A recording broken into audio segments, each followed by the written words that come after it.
Hello hello hello hello. भैया आवाज आ रही है? हाँ रे, मैं ये केमिस्ट्री बोल टीचर रहा चेंज हूँ। करो यार। नहीं नहीं टीचर ठीक है, हम लोग व्हाट्सएप और या टेलीग्राम ग्रुप अरे बनाए TPY1 अरे का। भाई, हाँ बे। कौन सा ग्रुप हो भाई? Iron man change iron TP man. Iron man क्या TPY1 आयरन बच्चे मैन में होगा। Iron hello hello hello hello hello hello हाँ भाई बोलो ना। आयरन मैन को हटा दो भाई। नए टीचर आए अभी। यार मैथ के टीचर आप ठीक है, पहले साला बहुत खराब था। मैं ये बोल रहा वो हूँ वाले बहुत अच्छे TPY1 नहीं के है। जितने बच्चे मैथ होंगे वाला मैथ व्हाट्सएप वाला ग्रुप चेंज बनाया करना जाए बाबू। बहुत इरिटेट हो बात जाते करने हैं। के ये लिए। वाला सही वाला। बहुत खराब लगता है। Hello hello. भाई पूरा कौन बुखार गया लगा बताओ ना यार। सर क्या जाए और कितना एग्जांपल देते हैं यार ये। अरे एग्जाम्पल देते किसको हैं, हटा बढ़िया दिया है। है। हेलो मैथ वाला बे। हेलो हेलो, मैं ये बोल रहा हूँ एक TPY1 बैच व्हाट्सएप या टेलीग्राम ग्रुप बनाओ, जिसमें सिर्फ भाई डिस्कशन टेस्ट कब करें से अपने लोग। भाई टेस्ट कब से है? It also demanded कि they want liberty, but only the form of government sir बना। स्टार्ट कीजिए। हैंग कर गया यार दिमाग स्टार्ट कर।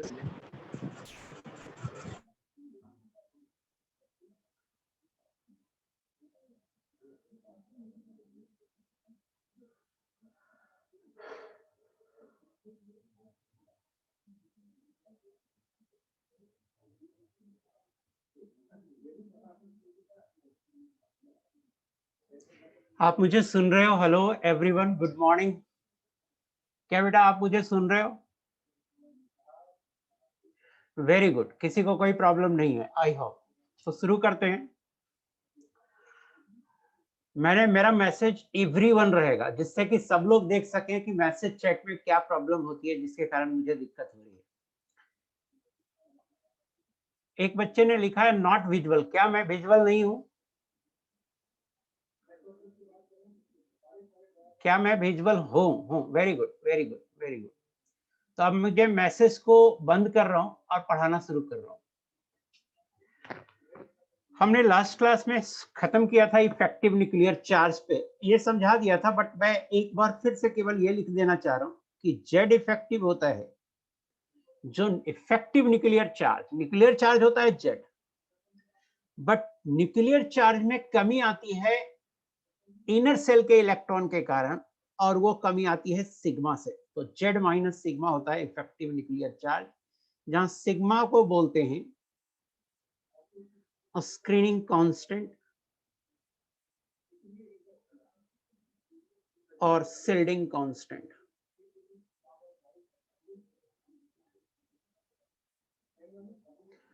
और जेड है atomic number, means number of proton है ये, एटॉमिक नंबर। अब देखिए शिल्डिंग इफेक्ट या स्क्रीनिंग इफेक्ट, इसी इफेक्ट को बोलते हैं शिल्डिंग इफेक्ट या स्क्रीनिंग इफेक्ट। डिफिनेशन लिख दूं मैं, the decrease in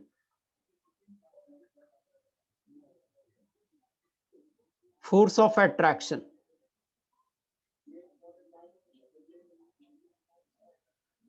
the decrease in force of attraction between nucleus and the valence shell electron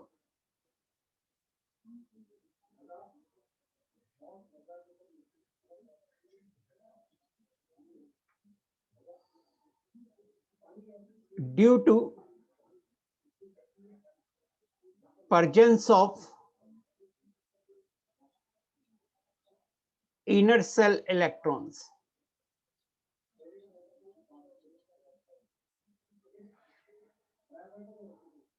is called shielding or a screening effect।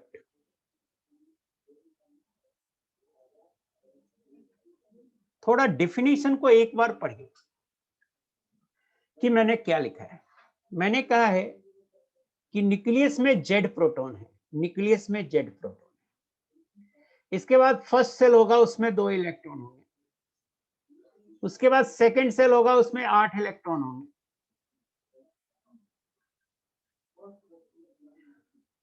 और मान लो कि वैलेंस शेल में एक दो कुछ भी 2 इलेक्ट्रॉन है, इस बार ले लो 2 इलेक्ट्रॉन है, तो जो वैलेंस शेल का इलेक्ट्रॉन है उसे ऐसा फील होता है, टोटल 12 प्रोटॉन है मान लेते हैं न्यूक्लियस में, मान लेते हैं 12 प्रोटॉन है, तो वैलेंस शेल का इलेक्ट्रॉन है उसे ऐसा फील होता है कि न्यूक्लियस से 12 प्रोटॉन से कम प्रोटॉन अट्रैक्ट कर रहा है। क्यों ऐसा फील होता है? क्योंकि वैलेंस शेल के इलेक्ट्रॉन को दूसरे इलेक्ट्रॉन रिपेल कर रहे हैं, तो उसे ऐसा फील होता है कि न्यूक्लियस में 12 प्रोटॉन से कम प्रोटॉन अट्रैक्ट कर रहा है। इसको बोलते हैं इफेक्टिव न्यूक्लियर चार्ज। और ये जो डिक्रीज इन जो फोर्स ऑफ अट्रैक्शन हुआ, ये जो अट्रैक्शन फोर्स घटा न्यूक्लियस का, इसको बोलते हैं शिल्डिंग इफेक्ट। और ये अट्रैक्शन फोर्स घटा क्यों? क्योंकि बीच रास्ते में इस वैलेंस शेल इलेक्ट्रॉन और ये न्यूक्लियस के बीच में, ये न्यूक्लियस के बीच में ढेर सारे इलेक्ट्रॉन हैं। ये सब इलेक्ट्रॉन जो मैं ग्रीन से कर रहा हूँ, ये सब इलेक्ट्रॉन है, ये सब इलेक्ट्रॉन प्रॉब्लम क्रिएट कर रहा है और अट्रैक्शन फोर्स को कम कर दे रहा है। तो ये जो कमी आई है, ये जो डिक्रीमेंट हुआ है अट्रैक्शन फोर्स में, इसको बोलते हैं शिल्डिंग इफेक्ट या स्क्रीनिंग इफेक्ट। आगे जब मैं आपको पीरियोडिक टेबल पढ़ाऊंगा तो उसमें इसका बहुत एप्लीकेशन है शिल्डिंग इफेक्ट का। अभी सिर्फ डिफिनेशन समझें कि शिल्डिंग इफेक्ट है क्या। अब एक टर्म है penetration power. The ability of an orbital, the ability of an orbital to attract an electron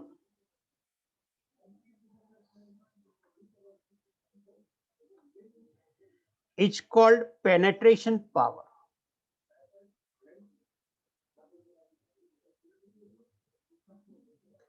तो डिफिनेशन क्लियर होना चाहिए कि क्या डिफिनेशन है।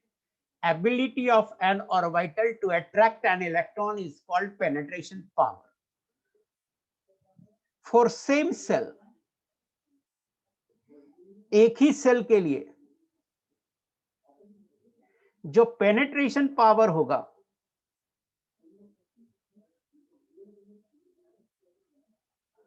वो S का ज्यादा होगा P से, P सब सेल का ज्यादा होगा D से, और सबसे कम पेनिट्रेशन पावर होगा F का। तो ये पेनिट्रेशन पावर का ऑर्डर आएगा कि S का कम होगा, S का ज्यादा होगा P से, P का ज्यादा होगा D से, और D का ज्यादा होगा F से। कंडीशन है सेल सेम होना चाहिए। जैसे 4S का ज्यादा होगा 4P से, 4P का ज्यादा होगा 4D से, 4D का ज्यादा होगा 4F से। सेम सेल में हम ये कंपैरिजन कर सकते हैं। अब देखिए 3 टर्म मैंने डिफाइन किया। पहला टर्म डिफाइन किया इफेक्टिव न्यूक्लियर चार्ज, दूसरा टर्म डिफाइन किया शिल्डिंग इफेक्ट और स्क्रीनिंग इफेक्ट, तीसरा टर्म डिफाइन किया पेनिट्रेशन पावर। तो एक बार आप अपने मन में सोचिए कि क्या डिफिनेशन था, दिमाग लगाइए कि इफेक्टिव न्यूक्लियर चार्ज क्या था। तो सोचिए, आप खुद से सोचिए क्या था इफेक्टिव न्यूक्लियर चार्ज।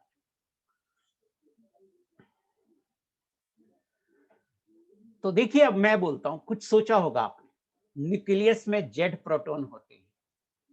सो वैलेंस शेल को ऐसा लगता है कि न्यूक्लियस के जेड प्रोटॉन नहीं अट्रैक्ट कर रहे हैं, उससे कम प्रोटॉन अट्रैक्ट कर रहे हैं, क्योंकि बीच में जो सेल हैं, इनर सेल जो है, वो वैलेंस शेल इलेक्ट्रॉन को रिपेल कर रहे हैं, जिसके कारण वैलेंस शेल को ऐसी फीलिंग आती है कि न्यूक्लियस से जेड प्रोटॉन से कम प्रोटॉन अट्रैक्ट कर रहा है, और उसको बोलते हैं इफेक्टिव न्यूक्लियर चार्ज। जितना अट्रैक्ट कर रहा है नेट अट्रैक्शन फोर्स के करस्पॉन्डिंग, नेट अट्रैक्शन फोर्स के करस्पॉन्डिंग जो न्यूक्लियस में चार्ज होगा, उसको बोलते हैं इफेक्टिव न्यूक्लियर चार्ज। बहुत शॉर्ट में बोले तो charge in the nucleus corresponding to net attraction force is called effective nuclear charge. अब हो क्या गया, net attraction force means attraction force घटा, तभी तो हम बोल रहे हैं नेट अट्रैक्शन फोर्स। जो रिपल्सन हुआ इलेक्ट्रॉन का उसको कंसीडर कर लिया। तो ये जो इफेक्ट है, जो अट्रैक्शन फोर्स घटा, इस इफेक्ट को बोलते हैं शिल्डिंग इफेक्ट। और एक और टर्म मैंने डिफाइन किया बेटा, और उसे बोलते हैं पेनिट्रेशन पावर। पेनिट्रेशन पावर है कि the ability of an orbital to attract an electron. जैसे मान लो कि एक इलेक्ट्रॉन हमें भेजना है फोर्थ सेल में, फोर्थ में S भी होता है, P भी होता है, D भी होता है और F भी होता है। तो किस में जाएगा? मान लो चारों खाली है, तो इलेक्ट्रॉन S में जाएगा। क्यों? क्योंकि S के इलेक्ट्रॉन को अट्रैक्ट करने की एबिलिटी P, D और F से ज्यादा है। तो इलेक्ट्रॉन जाएगा 4s में। ये है पेनिट्रेशन पावर। अब देखते हैं कि सिग्मा कैलकुलेट कैसे करेंगे। कि सर ठीक है, आपकी बात मुझे समझ में आ गया कि न्यूक्लियस में चार्ज कम हो गया, उसे बोलते हैं इफेक्टिव न्यूक्लियर चार्ज, बट वो निकालेंगे कैसे? तो फॉर्मूला है जेड इफेक्टिव बराबर जेड माइनस सिग्मा। अब सवाल उठता है सर सिग्मा कैसे कैलकुलेट होगा? तो सिग्मा कैलकुलेट करने के लिए हमारे पास रूल है, और उस रूल को बोलते हैं स्लैटर रूल। क्या बोलते हैं? Slater rule. तो अब देखेंगे बेटा स्लैटर रूल क्या है। एक बार फिर से सोचिए कि मैंने क्या क्या बोला, वो आप समझने की कोशिश कीजिए।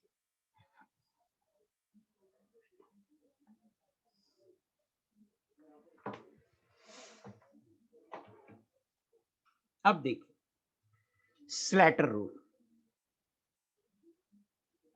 calculation of sigma using Slater rule. Rule 1.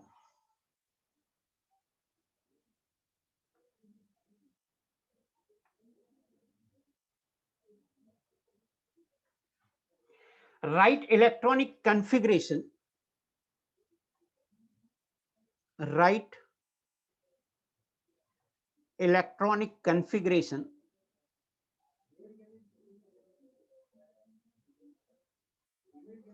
and group them as follows.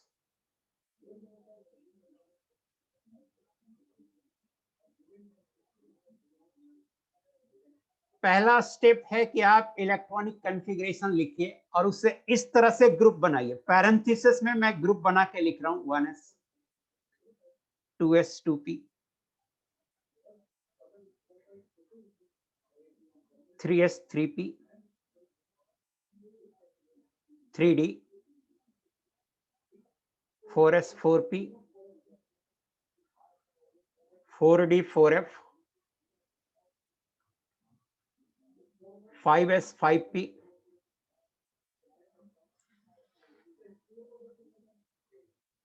5d 5f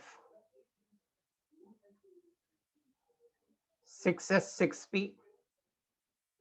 and so on. Electronic configuration लिखिए और इस तरह से ग्रुप बना लीजिए। एसपी वाले को एक साथ, डी और एफ वाले को एक साथ। मैंने कैसे ग्रुप बनाया है? तो एस और पी वाले को एक साथ, डी और एफ वाले को एक साथ।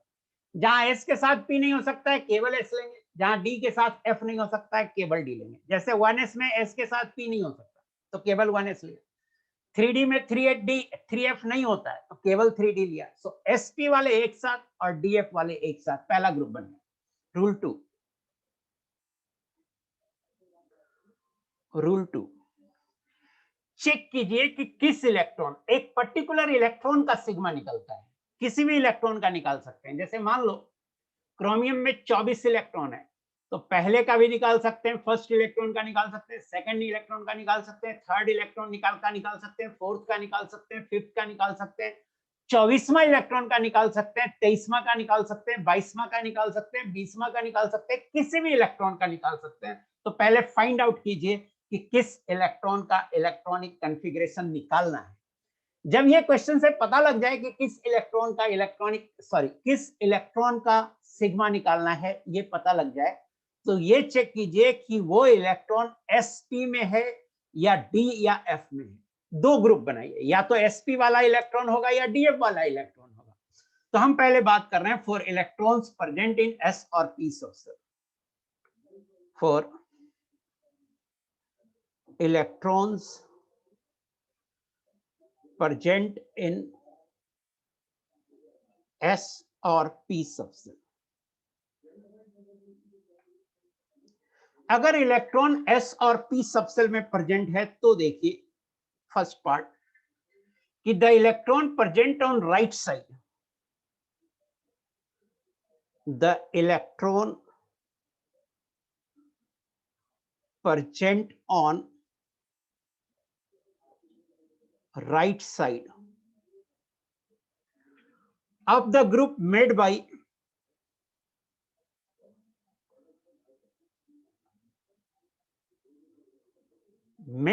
parenthesis, जो ग्रुप बनाया ना पैरेंथेसिस में, of the electron for which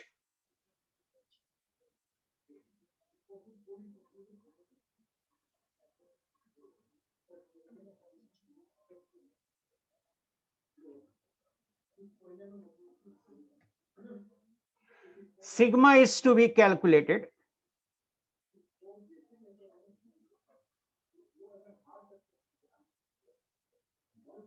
Have no contribution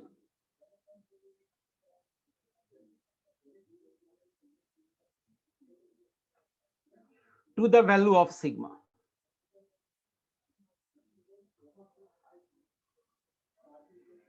इस रूल में टोटल 4 पार्ट है। सेकंड रूल में एस और पी इलेक्ट्रॉन का पूरा है इसमें, तो वो मैं चारों पार्ट लिख दूं, उसके बाद ए बी सी डी चारों पार्ट अलग अलग समझा दूंगा। बी देखिए, all the other electrons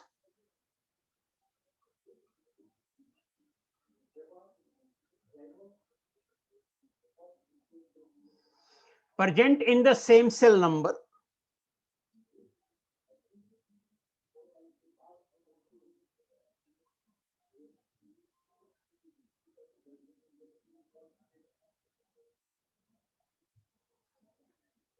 will have the contribution of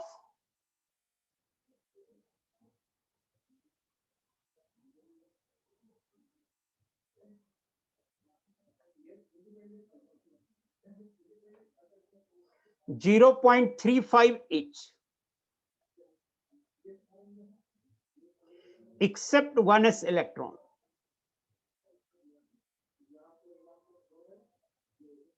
for which contribution is 0.3.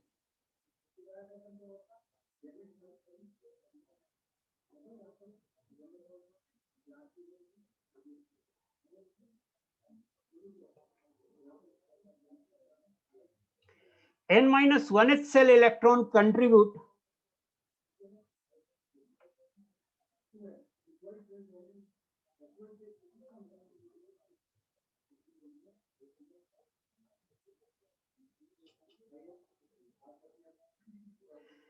.85 each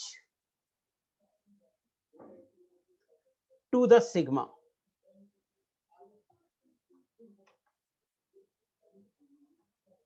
n-2th and lower cell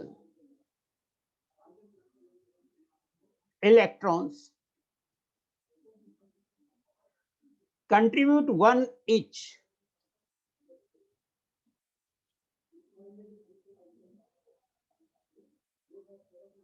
to the sigma.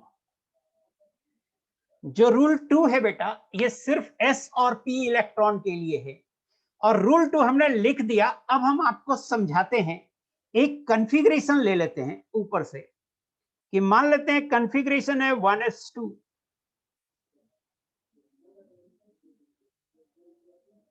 2s2 2p6 3s2 3p6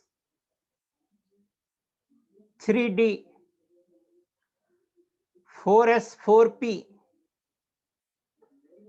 4d 4f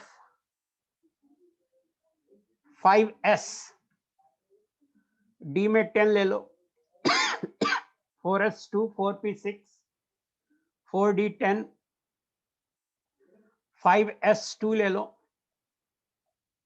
5p6 ले लो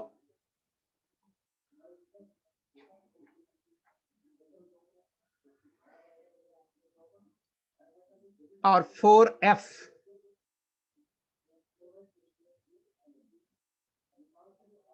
4f में आप electron ले सकते हैं, अपन ने नहीं लिया है, 0 लिया। मान लो ये है कंट्रीब्यूशन, ये है, और हमें एक इलेक्ट्रॉन का निकालना है। वो इलेक्ट्रॉन मैं लिख रहा हूं यहां पे, 4p इलेक्ट्रॉन का निकालना है।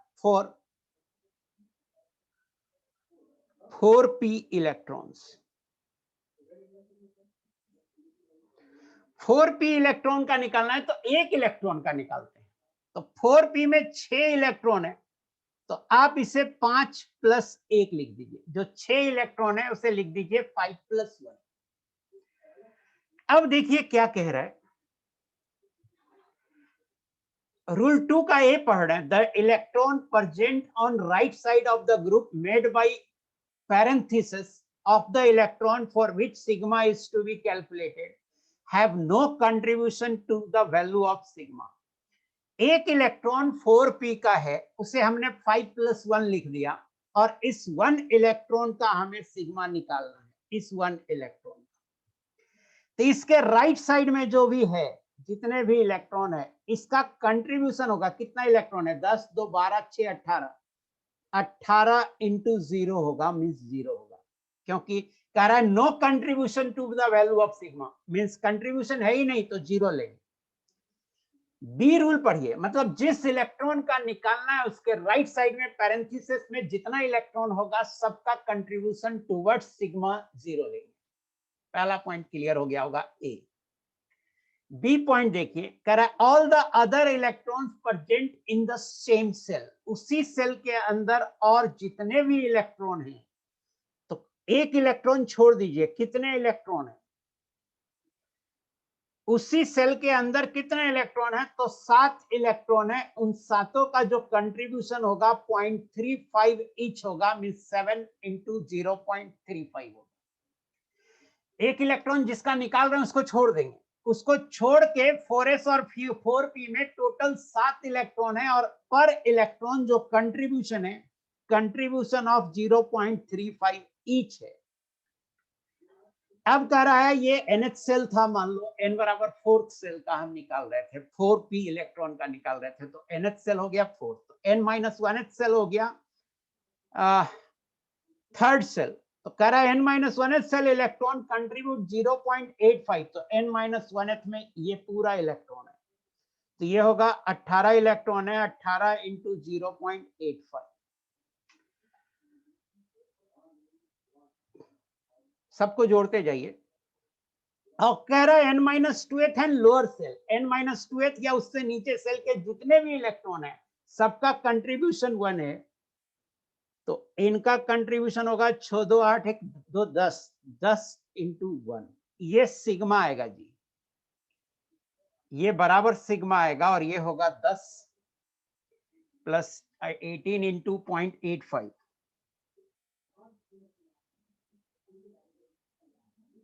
18 इंटू 0.85, 15.3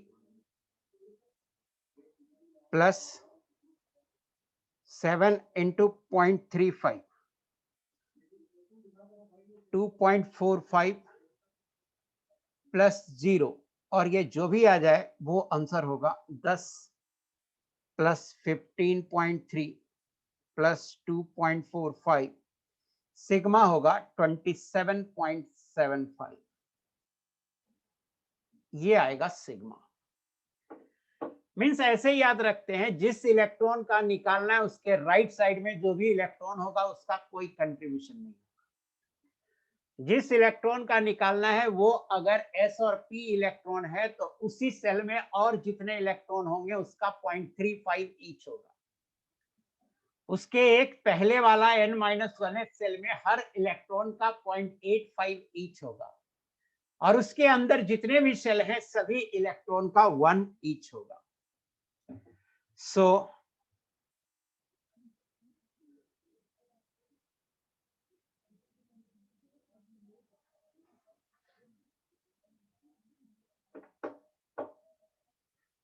अपन ने लिख दिया कि कैसे करना है आपको। आई होप कि S और P इलेक्ट्रॉन का आपको समझ में आ गया होगा। एक बार मैं चैटिंग को ऑन करता हूं और आप बताना कि समझ में आया या नहीं आया।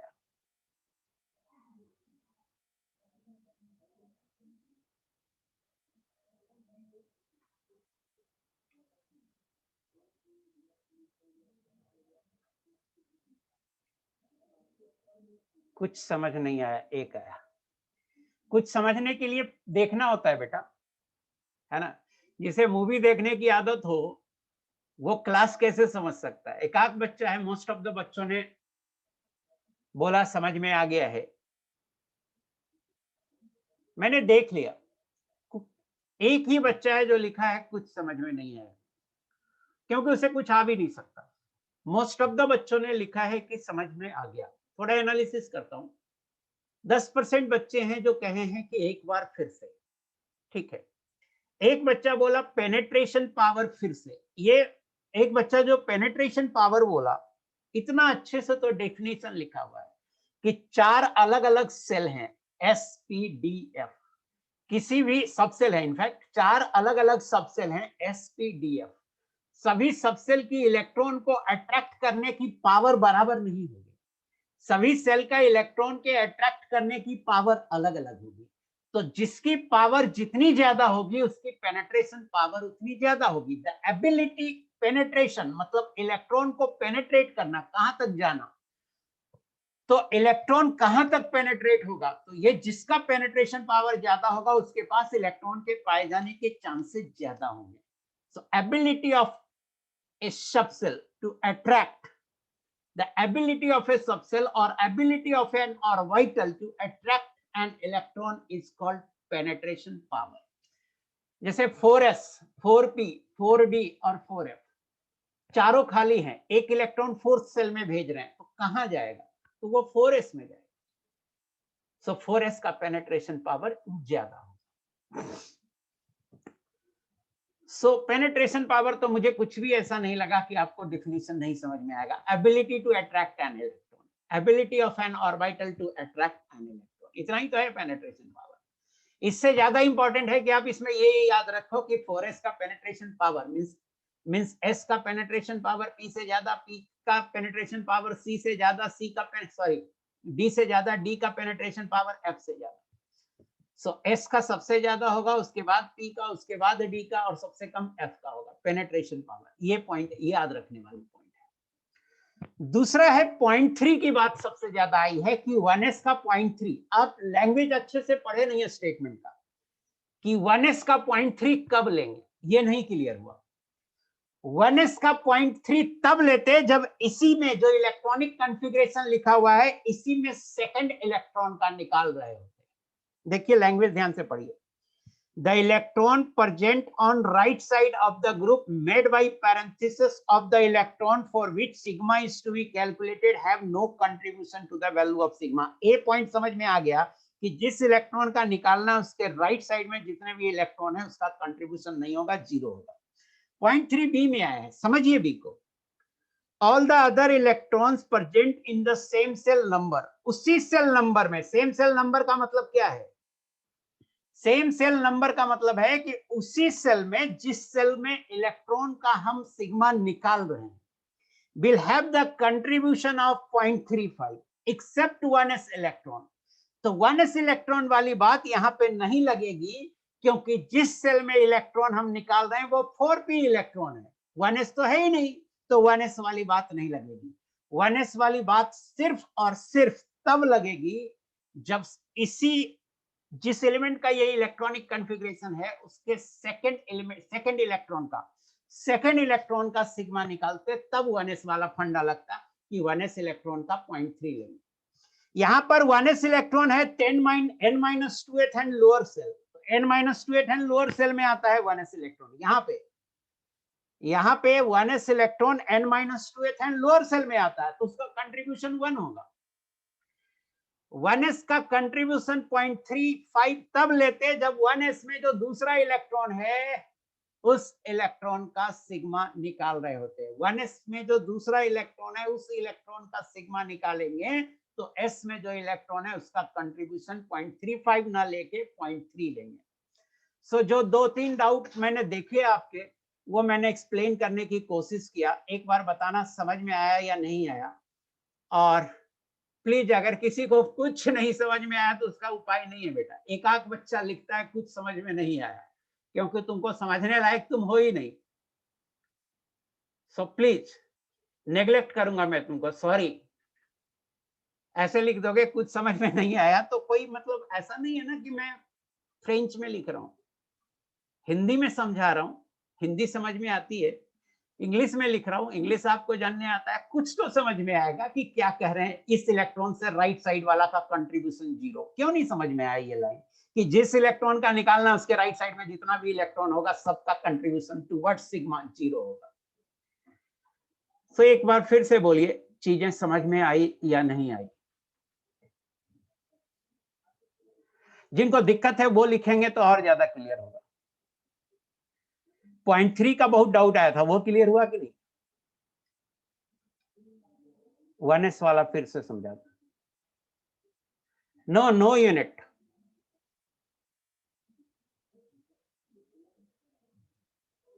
एग्जाम्पल में 4-5 लूंगा आगे।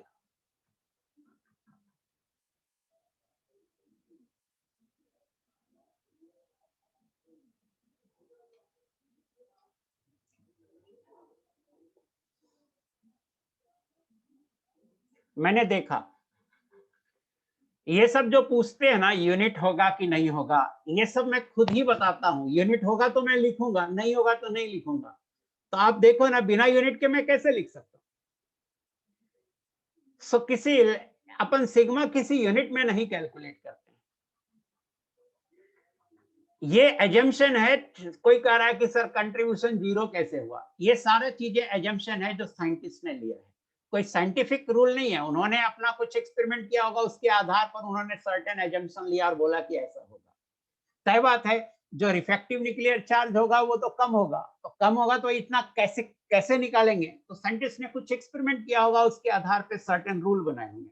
तो ये रूल है बेटा, रूल के हिसाब से हमें काम करना है। ये नहीं पता करना है कि साइंटिस्ट ने ये रूल कैसे बनाए। हम कुछ और एग्जाम्पल लेंगे, नो डाउट, हम कुछ और एग्जाम्पल लेंगे, नो डाउट। लेकिन हम पहले अब डी ब्लॉक का लिखना चाहते हैं। रूल एक बार मैं लिख दूं तो फिर बोलेंगे रूल 3।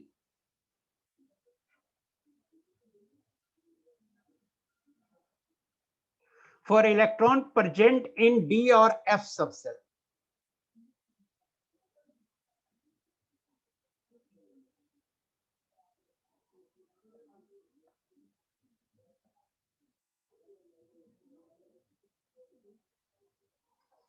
डी और एफ सबसेल में इलेक्ट्रॉन प्रेजेंट हो तो the electron present on right side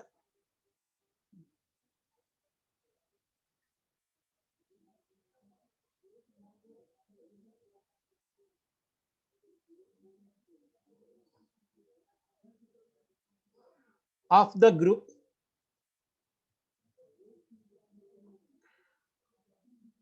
made by parenthesis of the electron for which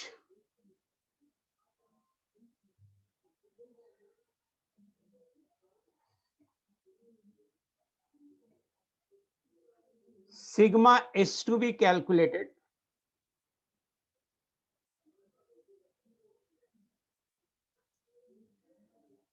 have no contribution to the value of sigma। Same rule है पहला तो।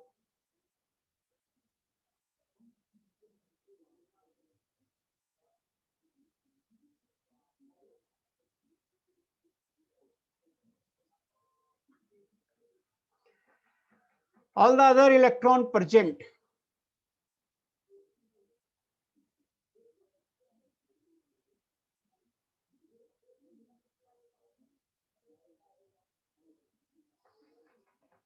in the same cell number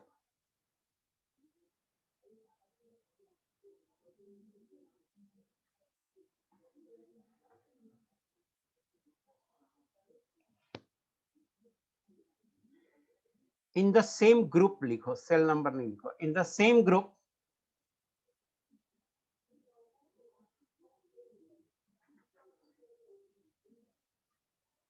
will have the contribution of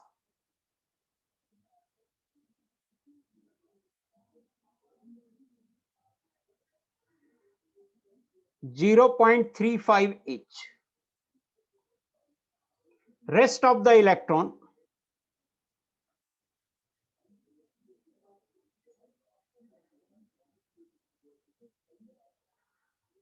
left of this group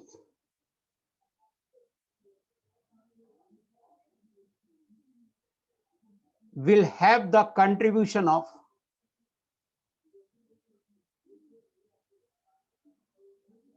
1 each। अपन ऐसा करते हैं, एक ले लेते हैं 1s2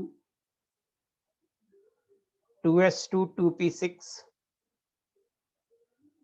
3s2 3p6 3D में 6 इलेक्ट्रॉन लेते हैं और 4s में 2 इलेक्ट्रॉन लेते हैं। D के 1 इलेक्ट्रॉन का निकालना है फॉर 3D इलेक्ट्रॉन।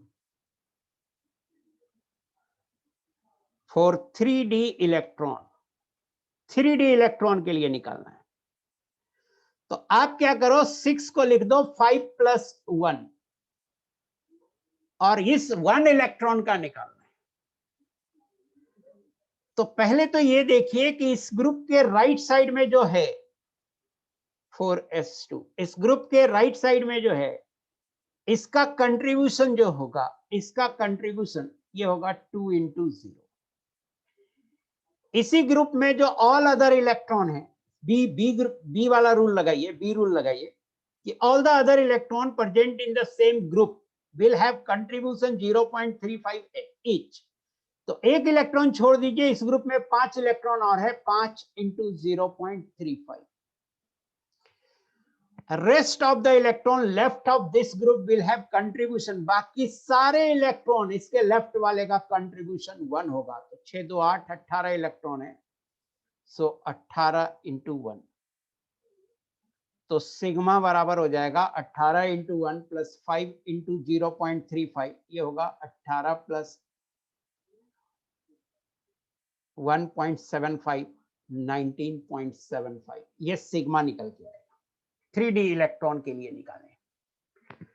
मींस इसमें ध्यान रखिए कि जिस इलेक्ट्रॉन का निकालना है उस इलेक्ट्रॉन का छोड़िए, उस इलेक्ट्रॉन के अलावा उसी पैरेंथेसिस में जितने भी इलेक्ट्रॉन हैं उन सब का कंट्रीब्यूशन होगा 0.35 और उस पैरेंथेसिस के लेफ्ट साइड में जितने भी पैरेंथेसिस हैं उन सभी में जितने भी इलेक्ट्रॉन है सबका कंट्रीब्यूशन होगा 1 और डी और एफ में कहीं पे 0.3 नहीं आएगा और 0.85 नहीं आएगा। तो डी और एफ में कहीं भी 0.85 या 0.3 नहीं आएगा। अब मुझे बताइएगा कि जो मैंने रूल बताया डी के लिए वो समझ में आया कि नहीं आया। आगे क्वेश्चन करेंगे तो और क्लियर होगा, कुछ आइडिया हुआ या नहीं हुआ।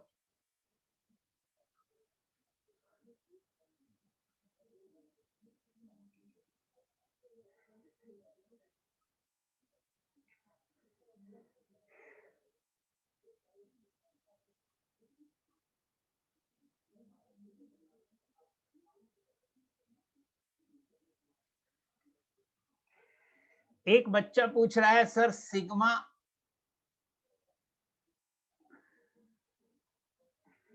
एक बच्चा पूछ रहा है कि सर सिग्मा का एक्चुअल मतलब क्या हुआ। हमने क्या बताया, न्यूक्लियर चार्ज जेड होता है और बीच में जो इलेक्ट्रॉन होते हैं उसके कारण न्यूक्लियर चार्ज घट जाता है। कितना से घट जाता है, तो सिग्मा से घट जाता है। तो न्यूक्लियर चार्ज कितने से घटा ये निकालते हैं बीच वाले इलेक्ट्रॉन। देखो ना क्या कर रहे हैं, न्यूक्लियस में मान लो कि 12 प्रोटॉन है, 1 2 3 4 5 6 7 8 9 10 11 12 प्रोटॉन।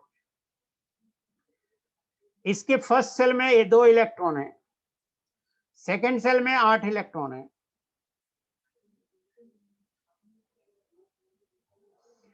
और थर्ड सेल में 2 इलेक्ट्रॉन। अब मान लो कि हमें इस इलेक्ट्रॉन को न्यूक्लियस कितना अट्रैक्ट कर रहा है। तो न्यूक्लियस में 12 प्रोटॉन है बट 12 अट्रैक्ट नहीं करेगा इसको नेट। क्यों? क्योंकि बाकी इलेक्ट्रॉन इसको रिपेल करेगा। तो मैं कह रहा हूं कि इस इलेक्ट्रॉन के राइट साइड में जो इलेक्ट्रॉन है इसका कंट्रीब्यूशन 0 हो गया। बाकी बचे हुए इलेक्ट्रॉन जो है, अगर ये एस इलेक्ट्रॉन है तो बाकी बचे हुए का कंट्रीब्यूशन होगा 0.35 ईच और इसके अंदर वाले का कंट्रीब्यूशन होगा 0.85 ईच। अगर एस है तो, एस या पी है तो, और अगर ये डी है तो 0.35 वाला होगा और 0.85 वाले की जगह 1 होगा। इतनी छोटी सी बात बोल रहा हूं। बार बार पूछ रहे हैं सिग्मा का मतलब क्या है। मैं बार बार कब से समझा रहा हूं कि जेड होता है न्यूक्लियर चार्ज, उस जेड में कमी आती है, बीच में जो इलेक्ट्रॉन प्रेजेंट है वो, तो कितने से कमी आएगी ये बताएगा सिग्मा। तो न्यूक्लियर चार्ज घट जाएगा। सो अपन क्या करते हैं, अब कुछ रियल एग्जांपल ले लेते हैं। एक जिसको नहीं समझ में आया वो एग्जाम्पल से समझने की कोशिश करेगा ये नहीं सोचेगा कि सर मुझे तो समझ में आया नहीं तो बनेगा कैसे। दिमाग में सेट रखिएगा कि नहीं आएगा समझ में तो नहीं आएगा समझ में। बेटर है अब आप एग्जाम्पल देखिए। कह रहा है calculate Z effective force and sigma for 4s electron of निकल। निकल का कह रहा है, तो निकल में कितने इलेक्ट्रॉन होते हैं? 28 इलेक्ट्रॉन होते हैं। कॉन्फ़िगरेशन लिख दीजिए 1s2 2s2 2p6, और मैं ग्रुप भी बनाते जा रहा हूं, 1s2 का अलग, 2s2 2p का अलग, 3s2 3p6 18 हो गए, 4s2 20 हो गया, 3d8 28 हो गया। 4s इलेक्ट्रॉन का निकालना है। तो हम सबसे पहले देखिए, एस और पी वाले बच्चे फिर से पूछ रहे हैं कि बोल रहे हैं सर एस और पी का फिर से बताइए। फिर से बता रहा हूं मैं, इस एग्जाम्पल से समझो बेटा। एस इलेक्ट्रॉन का निकालना है तो एस में जो एक दो इलेक्ट्रॉन है इसे 1 + 1 लिख दीजिए और इस 1 इलेक्ट्रॉन का निकालना है। अब उस एक इलेक्ट्रॉन के अलावा हमारे पास सिर्फ और सिर्फ एक इलेक्ट्रॉन है, तो इसमें कंट्रीब्यूशन होगा 1 × 0.35। इसके अंदर वाले सेल में जाना है, पूरे सेल में, तो 3D सेल में 18 इलेक्ट्रॉन है तो 18 × 0.85, और उसके अंदर वाले सेल में 10 इलेक्ट्रॉन है तो 10 × 1। ये सिग्मा निकल गया। इतना तो सिंपल है यार, 10 × 1 ये सिग्मा निकल गया। इन सबको जोड़ दीजिए, ये होगा 10 + 18 × 0.85,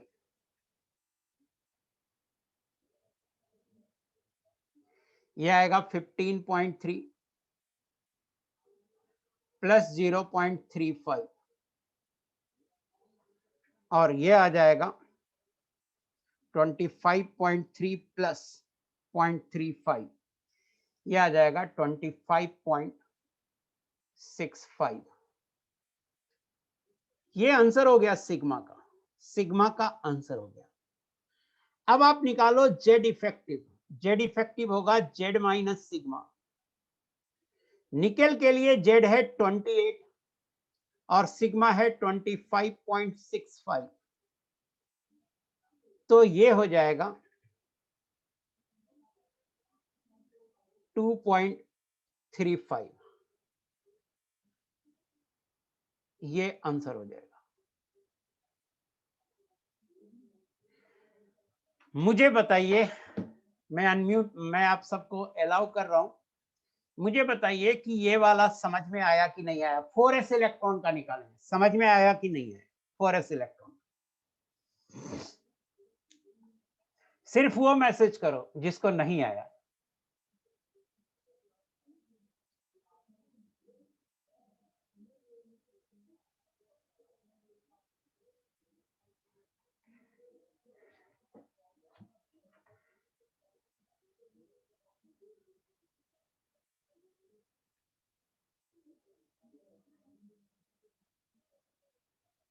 अच्छा, यहाँ पे 18 नहीं 16 इलेक्ट्रॉन है। नहीं, यहाँ पे एक गड़बड़ हुई है थोड़ी सी।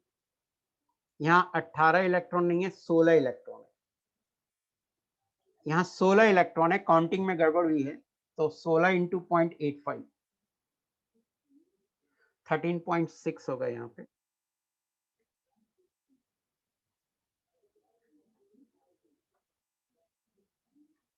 (13.6 + 10 + 0.35 23.95।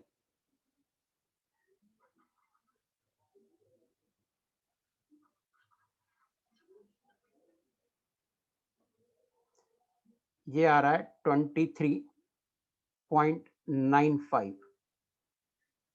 ये आंसर है। 16 इलेक्ट्रॉन था, 18 लिख दिया था, सॉरी। और 28 - 23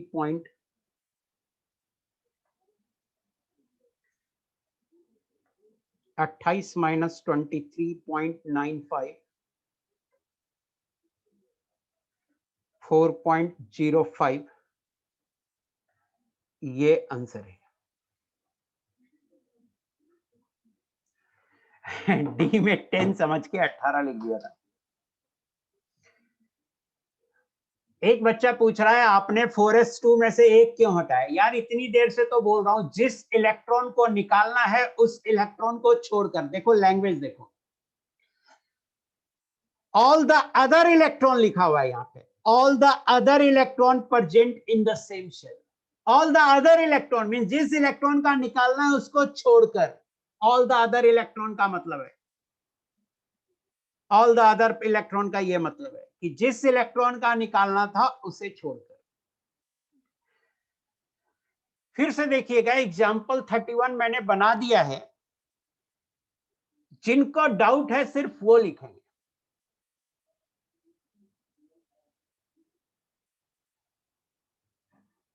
हाँ n-3 हो तो 1 each ही होगा।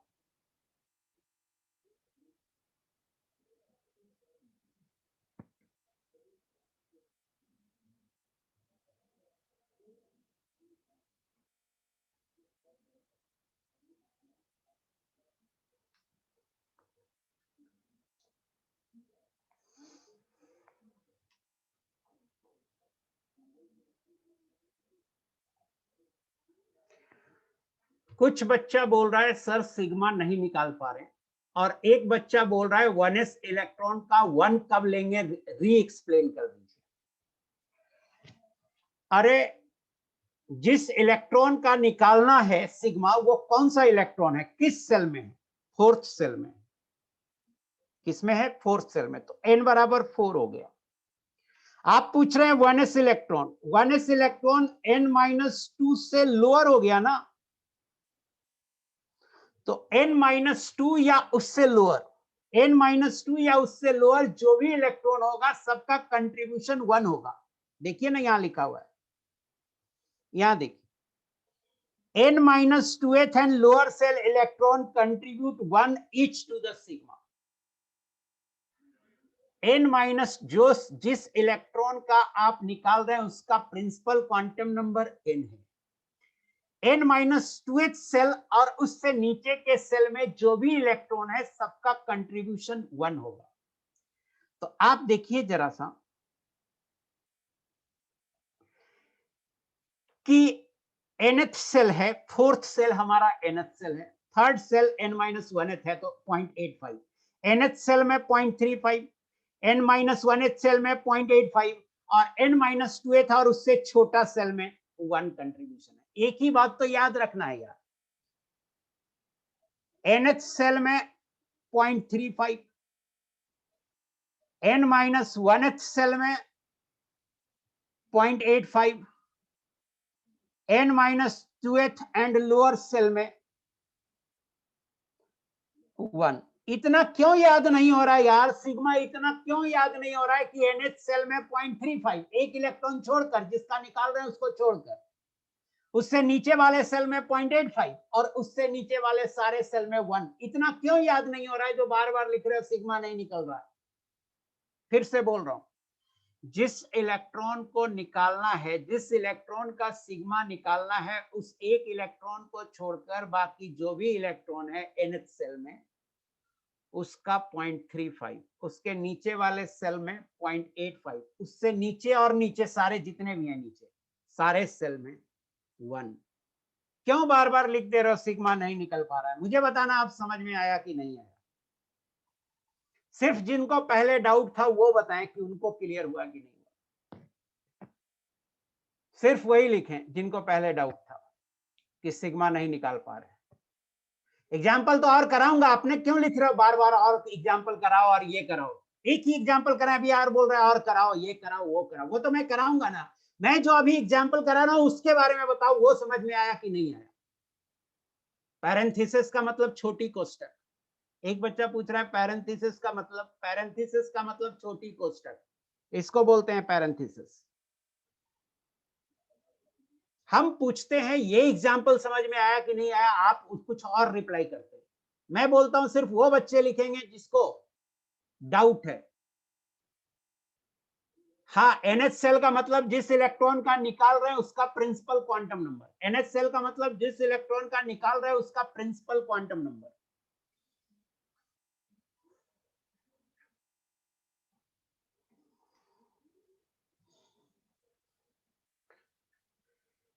अगर NH सेल 0.3 को लेकर के थोड़ा डाउट हो रहा है, एक बार फिर से सुनो। S और P के लिए मैं अंतिम बार बता रहा हूं। S और P के लिए मैं अंतिम बार बता रहा हूं। सबसे पहले फाइंड आउट करो कि किस इलेक्ट्रॉन का निकालना है। देखो वो sp है या नहीं है। मान लो कि वो sp है, तो वो इलेक्ट्रॉन का प्रिंसिपल क्वांटम नंबर क्या है, उसे n मान लो। उस इलेक्ट्रॉन का प्रिंसिपल क्वांटम नंबर n मान लिया। अब उस सेल में एक इलेक्ट्रॉन को छोड़कर बाकी जितने भी इलेक्ट्रॉन है सबका कंट्रीब्यूशन 0.35H। तो ये याद रखो ना बेटा, नहीं समझ में आ रहा है तो सिर्फ ये याद रखो ना बेटा, nth है, उसी में इलेक्ट्रॉन है, उसी का निकालना है। तो एक इलेक्ट्रॉन छोड़कर बाकी सभी इलेक्ट्रॉन का 0.35H। उससे एक सेल पहले n-1 है, जितने भी इलेक्ट्रॉन है सबका 0.85, और उससे एक पहले और जो भी है n-28 और लोअर सबका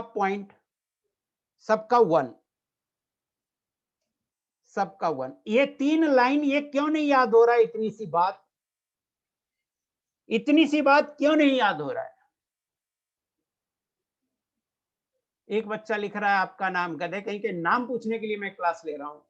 जब मैं समझा रहा हूं तो कभी रिपीट लिखते हो, कभी आपका नाम लिखते हो। पढ़ा रहा होता है यार, कोई बोल रहा है आपका नाम कर। इतनी नहीं सेंस है कि हम कैसे ऑनलाइन में पढ़े। यहां देखिए प्लीज, इतनी छोटी सी पॉइंट है कि NH सेल में एक इलेक्ट्रॉन छोड़कर, NH सेल हम उस सेल को बोल रहे हैं जिस इलेक्ट्रॉन का निकालना है, एक इलेक्ट्रॉन छोड़कर बाकी का 0.35, उसके एक सेल पहले में 0.85, और उसके पहले जितने भी सेल हैं n-28, n-38, n-48 सबका 1। अब देखिए इसका सेकंड पार्ट करते हैं। ये फर्स्ट पार्ट था, सेकंड पार्ट करते हैं। इस बार कह रहा है लास्ट इलेक्ट्रॉन ऑफ निकल। तो लास्ट इलेक्ट्रॉन किस सेल में होगा? लास्ट इलेक्ट्रॉन किस सेल में होगा? लिख के बताओ बेटा, लास्ट इलेक्ट्रॉन किस सेल में होगा?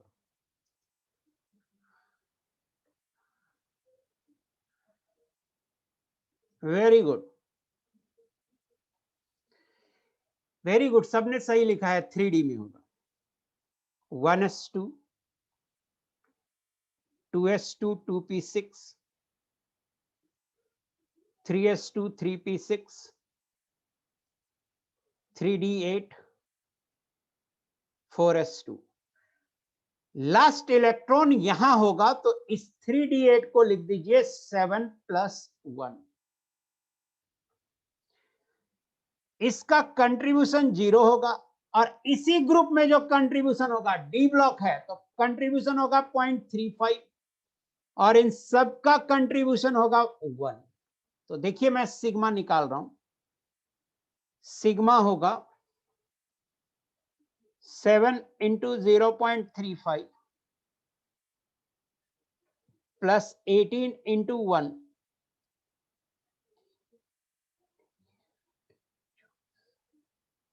2.45 + 18, 20.45। जेड इफेक्टिव होगा Z minus sigma 28 - 20.45, 7.55।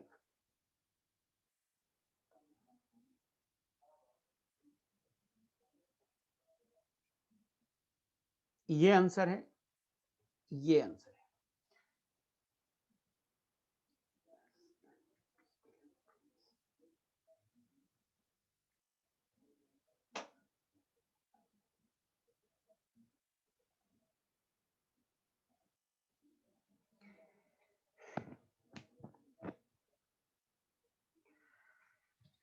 Last cell, last electron कहने का मतलब है कि लास्ट इलेक्ट्रॉन किस सेल में गया, वहां लास्ट इलेक्ट्रॉन 3D है।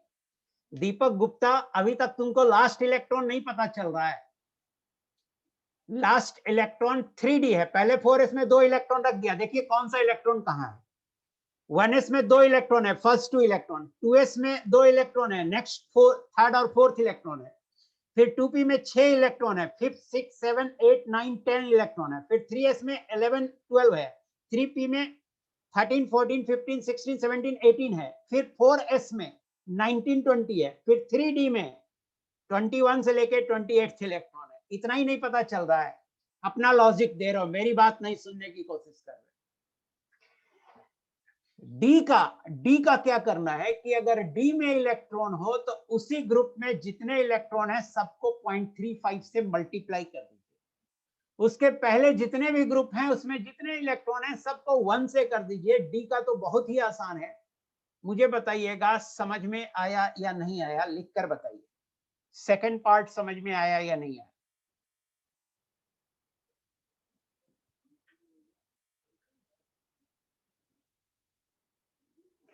बहुत सारे बच्चों ने लिख दिया, आ गया सर। बेटा हम रिमूवल ऑफ इलेक्ट्रॉन नहीं पढ़ा रहे हैं ना। रिमूवल ऑफ इलेक्ट्रॉन के टाइम में बता रहे थे कि जो लास्ट सेल में होगा उससे इलेक्ट्रॉन निकलेगा। सेल नंबर देखने के लिए बोले थे। क्या हम रिमूवल ऑफ इलेक्ट्रॉन पढ़ा रहे हैं? जो रिमूवल ऑफ इलेक्ट्रॉन में हम जो बताए थे उसको याद कर रहे हो?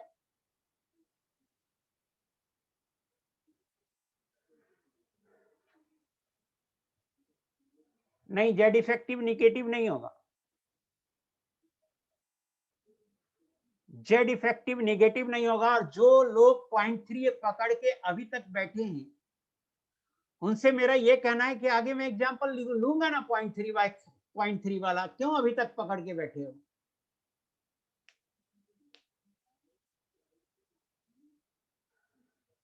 हाँ, एक बच्चा पूछ रहा है कि सेकंड में 4s0 कैसे हो गया। अभी तो बोला जिस इलेक्ट्रॉन का निकालना है उसके राइट साइड में ग्रुप में जितने भी इलेक्ट्रॉन होंगे सबका कंट्रीब्यूशन 0 हो गया। यार रूल बिल्कुल नहीं पढ़ते हो यार। क्या लिखा हुआ है? रूल ए से हुआ। रूल ए से the electron present on right side of the group made by parenthesis of the electron for which sigma is to be calculated have no contribution। तो 3d के राइट साइड में है ना 4s, तो 4s वाला 0 हो गया।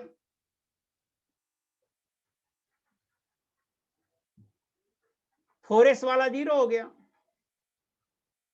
सही है। नेक्स्ट देखिए, नेक्स्ट से आप समझने की कोशिश कीजिए। नेक्स्ट क्वेश्चन से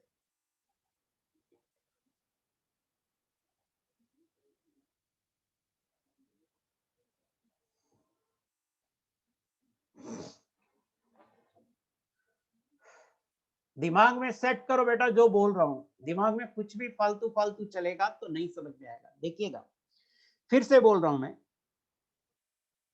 एस एंड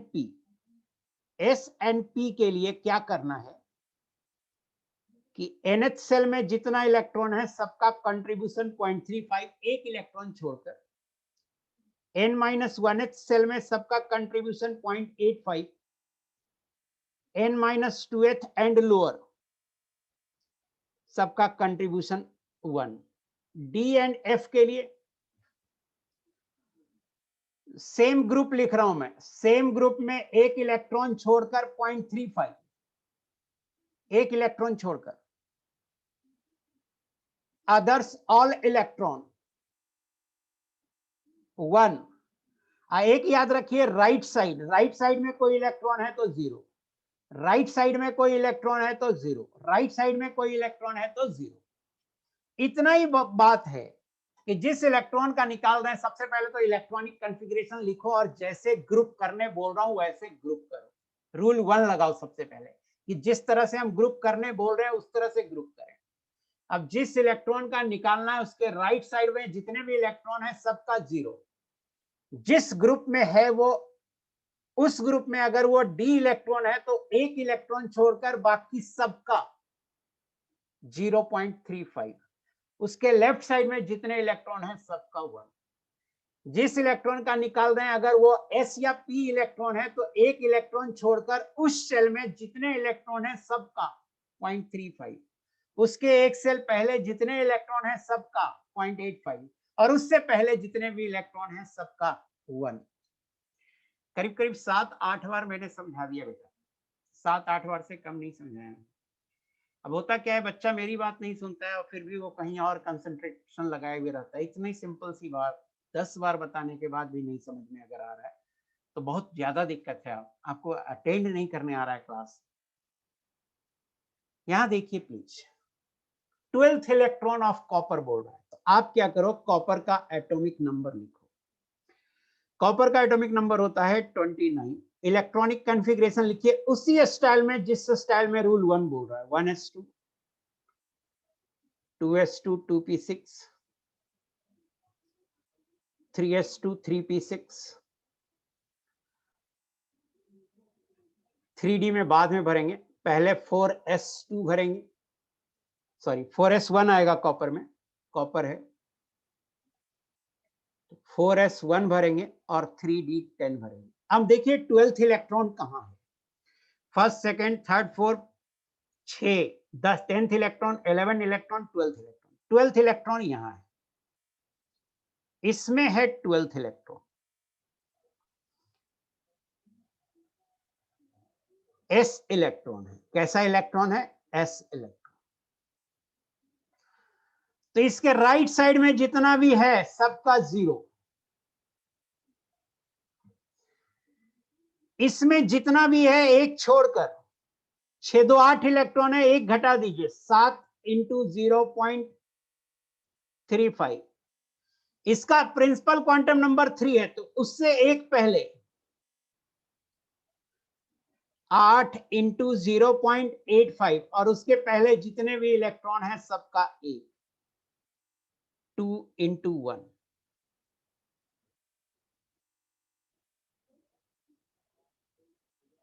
ये सिग्मा निकल गया, सिग्मा निकल गया। आप मुझे बताओ सिग्मा समझ में आया या नहीं आया। 2 प्लस 0.85 इंटू 8 6.8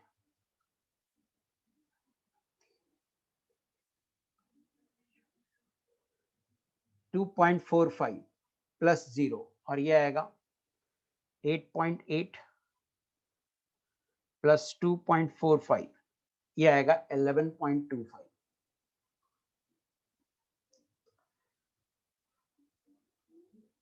ये आंसर है। इस एग्जाम्पल से बोलिएगा कि अब कुछ कुछ समझ में आया कि नहीं आएगा। समझ में आ जाएगा बेटा, एकदम टेंशन मत लो, कूल। इस एग्जाम्पल में 12th इलेक्ट्रॉन ऑफ कॉपर निकालना था, क्लियर हुआ या नहीं हुआ? वो लोग लिखे जिनको पहले नहीं समझ में आ रहा था, वो लिखे तो मैं ज्यादा खुश होऊंगा। सिर्फ वो लिखे बेटा जिनको पहले नहीं समझ में आ रहा था। 9.15 आएगा, 6 2 8 2 10। युवराज शेखर से बात करना चाहता है, 9.15 कैसे आएगा?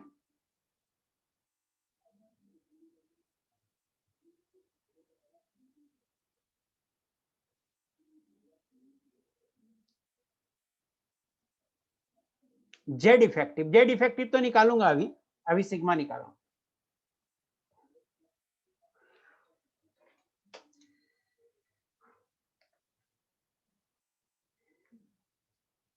जेड इफेक्टिव होगा जेड माइनस सिग्मा 29 माइनस 11.25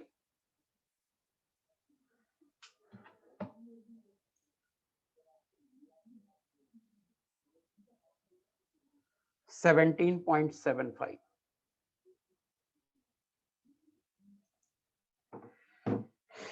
भाई 3p6 क्यों लिया ये बोल रहे हो?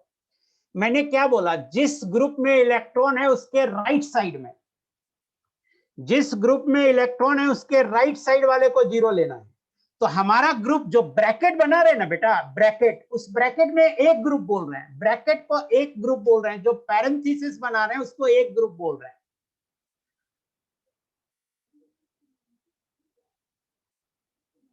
काउंटिंग ऑफ इलेक्ट्रॉन ग्रुप से कर रहे हैं भाई, क्या क्या पूछ रहे हो यार?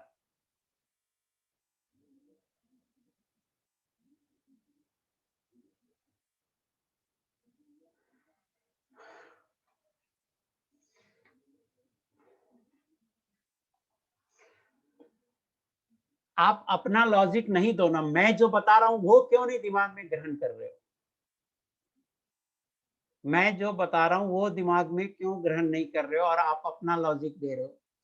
आप रूल से क्यों नहीं चल रहे हो? पहला रूल है इलेक्ट्रॉनिक कॉन्फ़िगरेशन लिखने का रूल में तरीका है, वैसे लिखना है। मैंने कहीं भी कोई पहले क्या लिखता था, इलेक्ट्रॉन निकालने में क्या लिखता था, इलेक्ट्रॉन डालने में क्या लिखता था, उससे मुझे कोई मतलब नहीं। इस रूल में ही पहला स्टेप यही है कि इलेक्ट्रॉनिक कॉन्फ़िगरेशन ऐसे लिखो, तो पहले जैसे बोल रहा है वैसे लिख दो।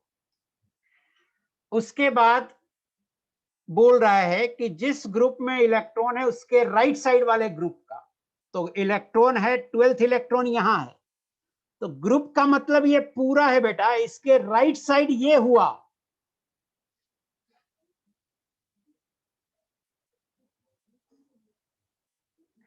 अच्छा दीक्षित, ये कैसे पता चलेगा स्क्रीनिंग का क्या काम है? स्क्रीनिंग का काम है ना 3s2 से हम इलेक्ट्रॉन निकाल रहे हैं, उसी सेल में है ना, उसी सेल में है ना कि इंफिनिटी पे है कि कोई काम नहीं होगा, उसी सेल में है, तो वो रिपल्सन करेगा।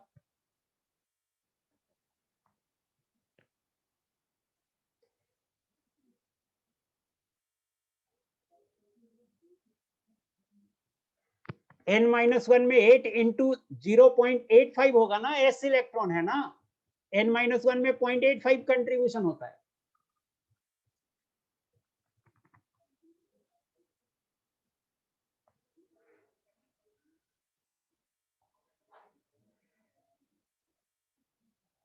सबसे बड़ा समस्या क्या है, रूल लिखा हुआ है, आप रूल नहीं समझ रहे हो, अपना लॉजिक लगा रहे हो, इसके कारण दिक्कत हो रही है।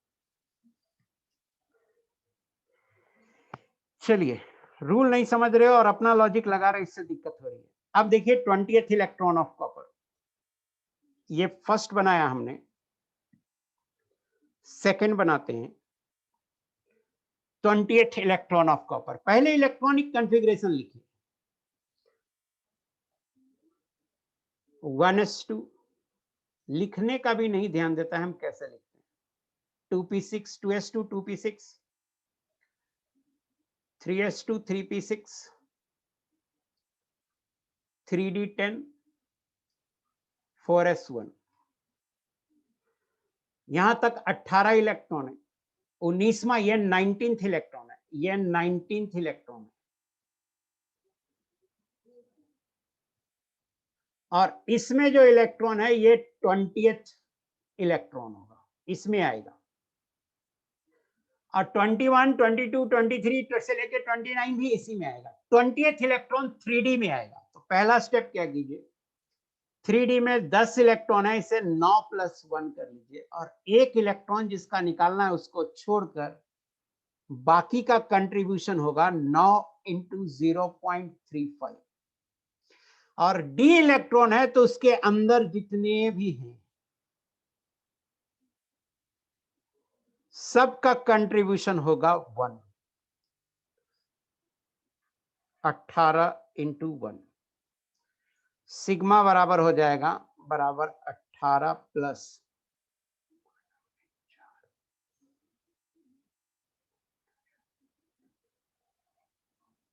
3.15 21.15।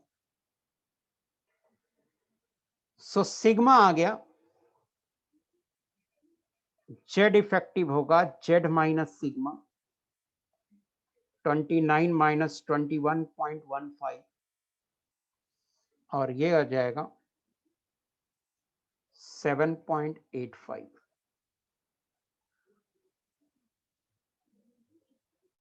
ये आंसर है, ये आंसर है। हम ये नहीं पूछ रहे हैं आपके दिमाग में क्या क्या चल रहा है, आपके दिमाग में बहुत आलतू फालतू चलता है। हम तो ये पूछ रहे हैं कि मैं जो रूल लिखा हूं और उसी रूल से बनाया हूं, ये समझ में आ रहा है या नहीं आ रहा है? बताना, ये सेकंड वाला समझ में आया कि नहीं आया? सिर्फ वो बच्चे जिनको दिक्कत हो रही है अभी तक, वही रिप्लाई करेंगे। भाई हाइड्रोजन का निकलवाएंगे ना यार, क्यों बार बार पूछ रहे हो एक ही मैसेज, हाइड्रोजन का 0 होगा ना। आप जो मैसेज कर रहे हैं बाकी बच्चों को नहीं दिख रहा है।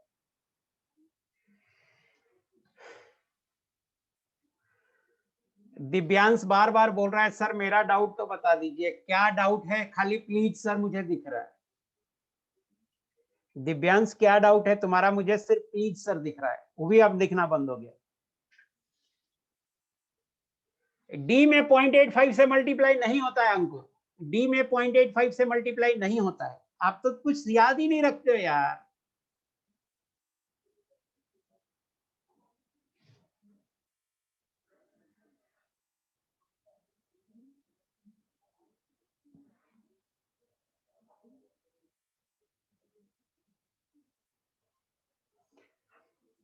अच्छा दीक्षित,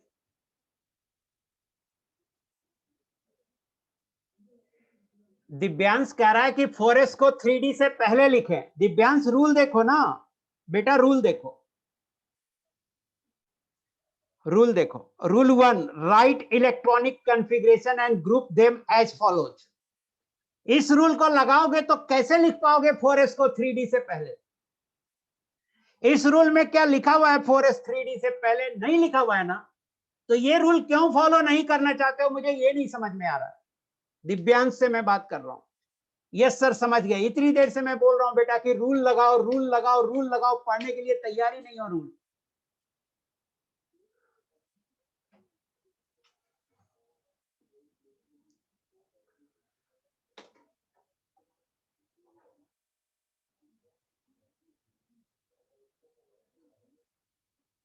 बंद कर दिया मैं आपको।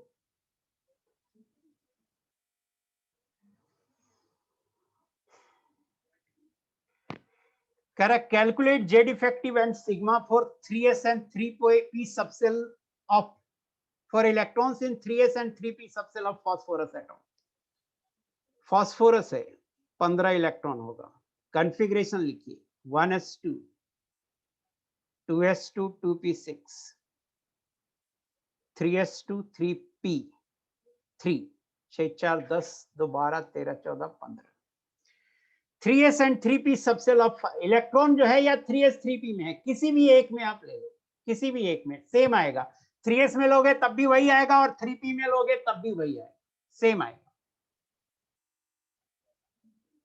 फॉर 3s इलेक्ट्रॉन, पहले 3s इलेक्ट्रॉन का निकालते हैं। देखो इसे 1 + 1 लिख लो, इसका निकालना है तो 4 इंटू कितना इलेक्ट्रॉन बच गया 4, तो 4 इंटू 0.35 s है तो 0.85 लेंगे, 8 into 0.85 2 into 1 for 3s electron. Sigma बराबर होगा 2 into 1 plus 8 into 0.85 plus 4 into 0.35, ये होगा 2 प्लस 6.8 प्लस 1.4 10.2 आएगा। ये आंसर है बेटा 10.2।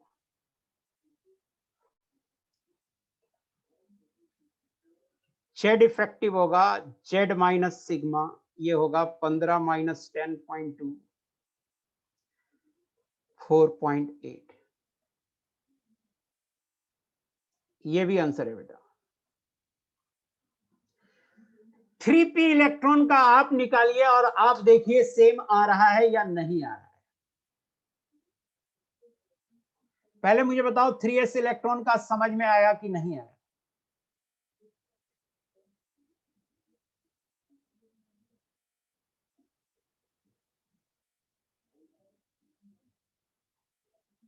अब 3p इलेक्ट्रॉन का आप निकालिए।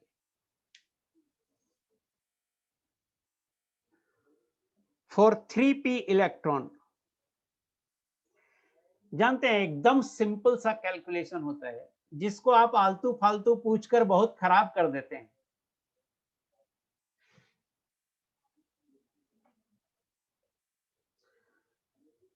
Same value.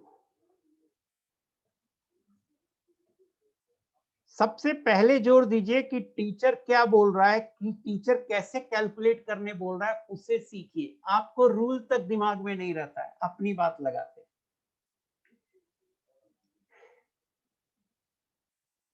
सेम वैल्यू आएगा। नेक्स्ट क्वेश्चन देखते हैं। Calculate Z effective and sigma for last electron of Fe3+। Fe3+ ion है।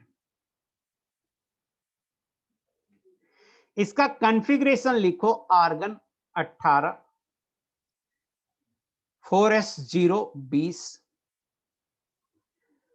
3d आयरन कितना होता है 26 होता है, 3d6 3 इलेक्ट्रॉन निकालना है, 3d5 ये कॉन्फ़िगरेशन है।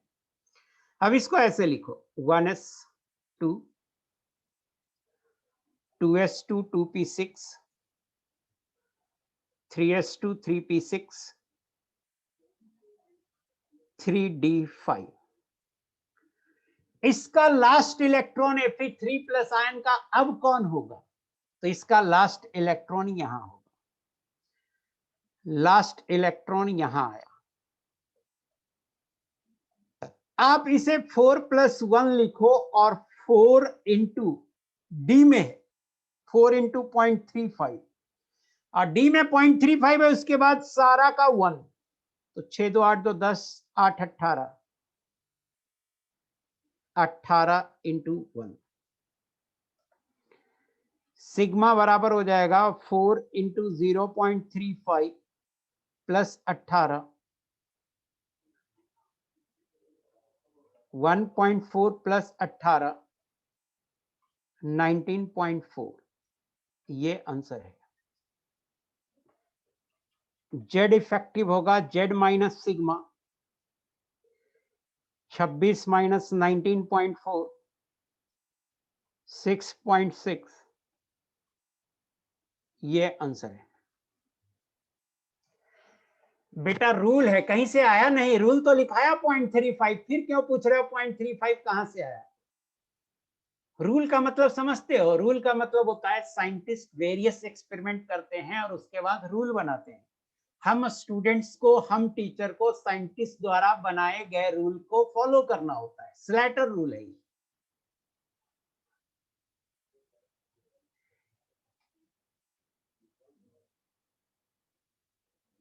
जेड कभी चेंज नहीं होता भाई। कौन बच्चा है युवराज शेखर? जेड कभी चेंज नहीं होता। जेड न्यूक्लियस में प्रोटॉन है, प्रोटॉन की संख्या नहीं चेंज होती। कौन बच्चा है एकदम बेवकूफ यार, कह रहा है जेड 23 होगा ना, आयरन का जेड 23 होगा। जेड है नंबर ऑफ प्रोटॉन, प्रोटॉन कभी चेंज नहीं होता number of proton accept in nuclear reaction. कितना बेवकूफ बच्चा है यार। और 50 बार टाइप कर दिया है Z23 Z23, copy paste copy paste copy paste. 50 बार टाइप कर दिया Z23। हाँ जी, एग्जाम्पल से समझ में आ जाता है। आप हमको पहले ज्ञान देने लगते हो और एग्जाम्पल दो तो ये दो, जो बात मैं पूछता हूं उसका रिप्लाई सीधे सीधे नहीं करते, बकवास बातें ज्यादा करते हो जिसके कारण प्रॉब्लम होती है। आपको समझाने के लिए ही हैं, हम हैं यहाँ पे हैं बेटा। इतने एग्जाम्पल मुझे समझ में आता है कि बच्चों को दिक्कत होगी, एग्जाम्पल यहाँ पे ज्यादा कराएं। जहाँ पे एग्जाम्पल ज्यादा कराना होता है वहां ज्यादा कराते हैं। एग्जाम्पल से ही समझ में होगी। इसलिए मैं आपको म्यूट करके पहले मैं रूल्स लिख दिया था। मैं रूल कितना भी बताता ना आपको कंफ्यूजन होता, इसलिए एग्जाम्पल लिया। चलिए 0.3 का एग्जाम्पल नहीं लिया, उसमें बहुत खुजली हो रही थी आपको। अभी भी आ रहा है 4 इंटू 0.35 क्यों किया? डी में क्या करते हैं बेटा, एक इलेक्ट्रॉन छोड़कर बाकी सारे इलेक्ट्रॉन का डी ग्रुप में क्या करते हैं, उस ग्रुप में जो भी रहेगा एक इलेक्ट्रॉन छोड़कर बाकी सारे इलेक्ट्रॉन का 0.35 से मल्टीप्लाई करते हैं। 4 इंटू 1 नहीं होगा, 4 इंटू 1 उसके पहले वाले ग्रुप में होगा। जिस इलेक्ट्रॉन का निकालना है उस इलेक्ट्रॉन का एन देखिए, तो जिस इलेक्ट्रॉन का निकालना है उसका एन 3 है। अपने मन से कहता है ये होगा।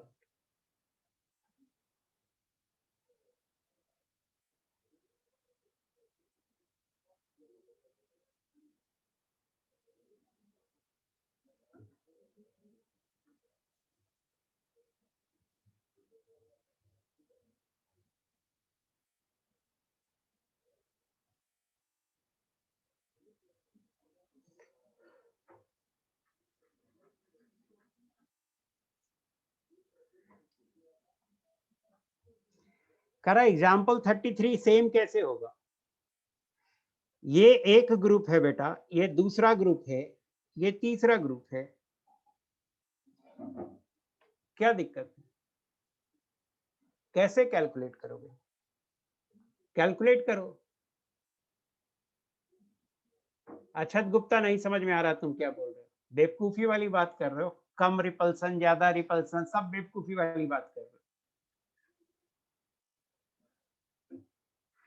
हम तो कुछ बोल ही नहीं रहे, कम रिपल्सन ज्यादा रिपल्सन कुछ बोल नहीं रहे, हम बोल रहे हैं एक साइंटिस्ट का रूल है उसे फॉलो करो और उससे निकालो।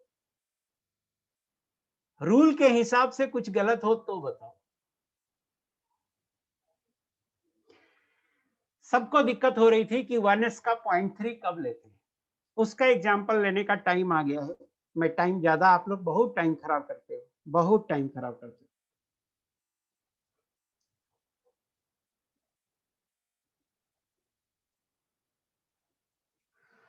सो देखिए 6 इलेक्ट्रॉन होते हैं कार्बन में, 1s2, 2s2, 2p2। First electron of carbon पूछ रहा है, फर्स्ट इलेक्ट्रॉन ऑफ कार्बन पूछ रहा है, तो फर्स्ट इलेक्ट्रॉन 1s में आएगा, इसको लिखिए 1 + 1, इस इलेक्ट्रॉन का निकालना है, फर्स्ट इलेक्ट्रॉन का निकालना है। तो इसके राइट, इस ग्रुप के राइट साइड में जो होगा उसका कंट्रीब्यूशन 0 होगा, और जिस इलेक्ट्रॉन का निकालना है वो इलेक्ट्रॉन 1s में ही है, तो उसमें एक इलेक्ट्रॉन और बच गया, तो उस एक इलेक्ट्रॉन का 0.3 होगा। समझ में आया? अगर वो इलेक्ट्रॉन जिस इलेक्ट्रॉन का निकालना है उसी में दूसरा s इलेक्ट्रॉन है तो उसका कंट्रीब्यूशन 0.3 होगा। सो सिग्मा होगा 1 × 0.3 बराबर 0.3। जेड इफेक्टिव होगा जेड माइनस सिग्मा, जेड है 6 - 0.3 5.7, ये आंसर हो गया। सिग्मा 0.3 हो गया, ये भी आंसर हो गया।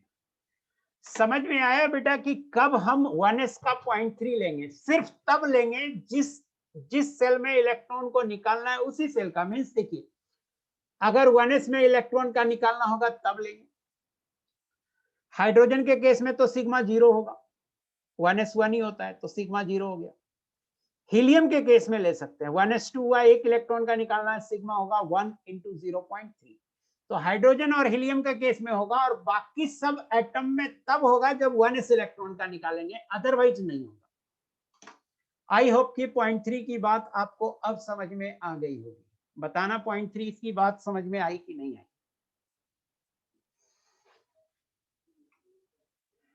सो जिस इलेक्ट्रॉन का निकाल रहे हैं अगर वो इलेक्ट्रॉन 1s में प्रेजेंट है तभी 0.3 आएगा, अदरवाइज 0.3 नहीं आएगा। सो यहां तक की बात खत्म हो गई। अब देखिए वेरिएशन ऑफ जेड इफेक्टिव। तो देखिए मैं लिख रहा हूं इन periodic table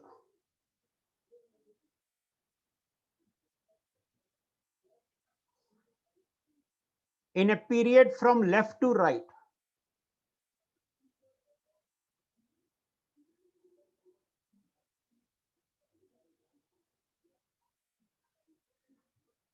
Z effective increases। Period में लेफ्ट टू राइट जाते हैं तो जेड इफेक्टिव इंक्रीज होता है। सेकंड पीरियड यहाँ पे लिखा हुआ है बेटा, lithium, beryllium, boron, carbon, nitrogen, oxygen, fluorine, neon, ये सेकंड पीरियड का है और इनका जेड इफेक्टिव निकाला हुआ है। आपका होमवर्क है घर में जाके चेक करना है कि ये जेड इफेक्टिव सही निकाला हुआ है या नहीं निकाला हुआ।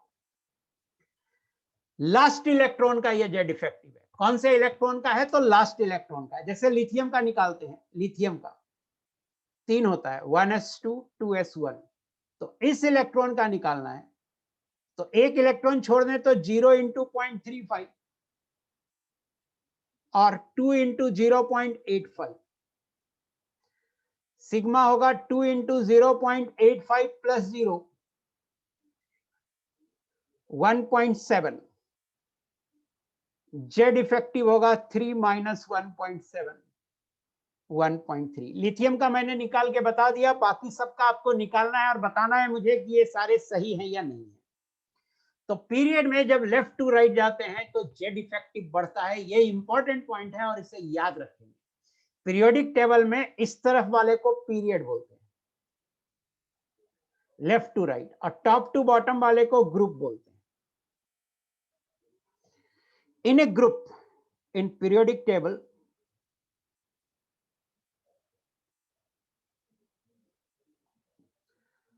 in a group, Z effective slightly increases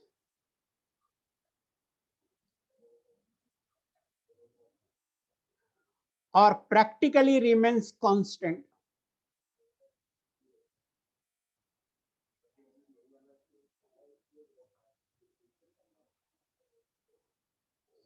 from top to bottom.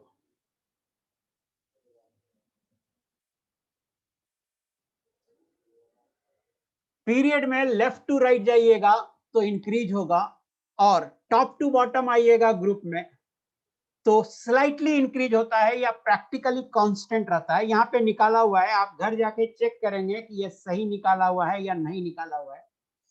एक बच्चा देखिए कम से कम 50 बार मैसेज किया था कि सर हाइड्रोजन का सिग्मा 0 होगा ना, क्यों इतना खुजली करते हो यार, यहाँ देखो हाइड्रोजन आ गया, जेड इफेक्टिव 1 है तो तय बात है सिग्मा 0 होगा। तो आपके सारे क्वेश्चन के जवाब मिल जाएंगे, आप पेशेंस से वेट नहीं करते। और मैसेज विंडो मेरे पास खुला रहता है, पता है हर सेकंड कुछ ना कुछ मैसेज आता है। Thank you Vaibhav Tripathi, but ये तारीफ करने का टाइम नहीं है, बाद में मुझे व्हाट्सएप पे तारीफ कर देना।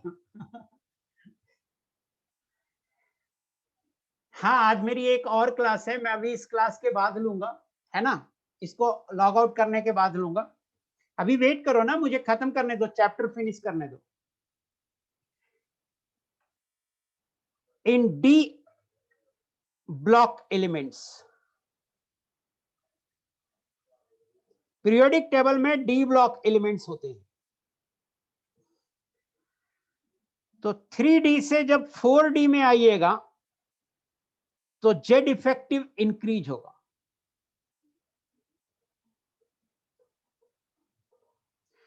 4D से 5D में आइएगा, जेड इफेक्टिव इंक्रीज होगा। मींस ये भी ग्रुप ही हुआ, ग्रुप में टॉप टू बॉटम इंक्रीज होता है, ये याद रखेंगे। ये आपका होमवर्क है, यहाँ पे होमवर्क लिखा हुआ है, मैं क्लास में ही होमवर्क दूंगा और ये होमवर्क है। और अब मैं आपको नोट्स भेज दूं। Thank you very much, class over हो गया। वो बच्चे रीज्वाइन करेंगे थोड़ी देर बाद जिनको दोबारा क्लास अटेंड करना है, और मैं क्वांटम नंबर फिर से पढ़ाऊंगा। सिर्फ वही बच्चे रुके जिनको रियली में क्वांटम नंबर बिल्कुल नहीं समझ में आया।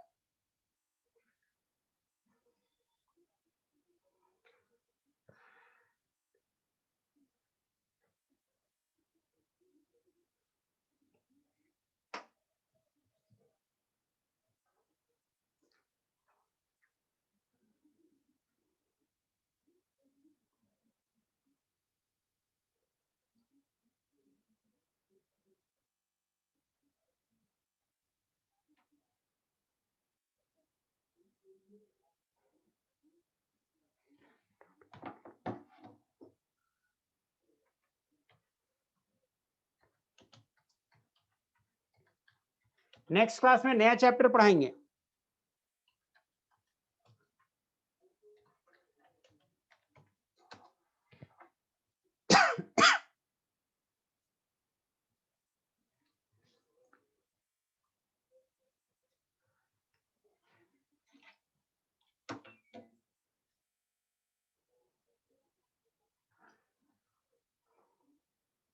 पीरियोडिक टेबल,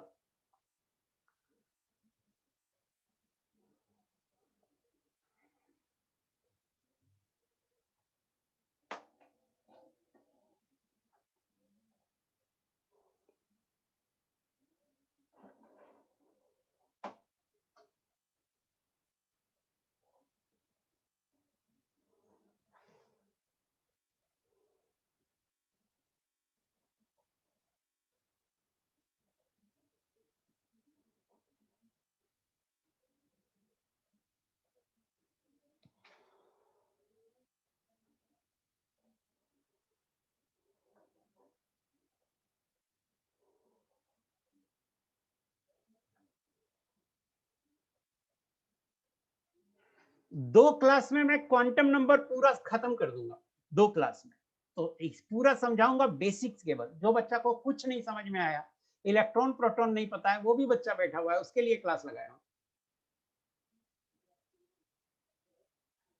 सीट O1 मिलेगी बेटा आपके इसी एलन ऐप पे भी, इसी ऐप पे मिलेगी जहां आप क्लास अटेंड करते हैं।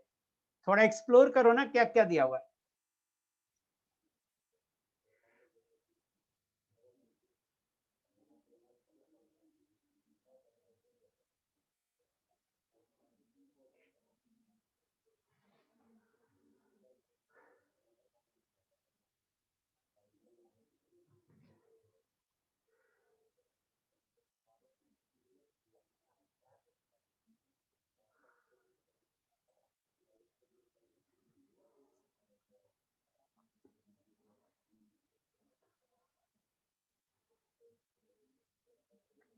कार्तिक रेलवानी क्या लिख रहे हो, मुझे नहीं समझ में आ रहा है, तो मैं जवाब नहीं दे पाऊंगा।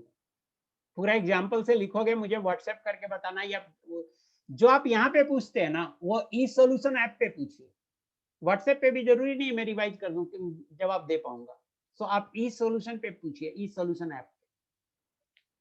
हाँ रिवीजन होगा, इतनी बार तो बोला हूँ यार कि 11:45 वाले क्लास में शुरू से पढ़ाऊंगा। मटेरियल अपलोड कर दिया, आप देखिए कि मिला कि नहीं मिला आपको।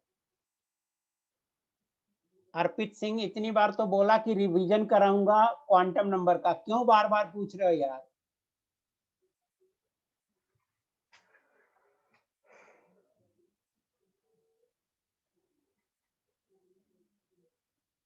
नहीं रटनी नहीं है आदित्य।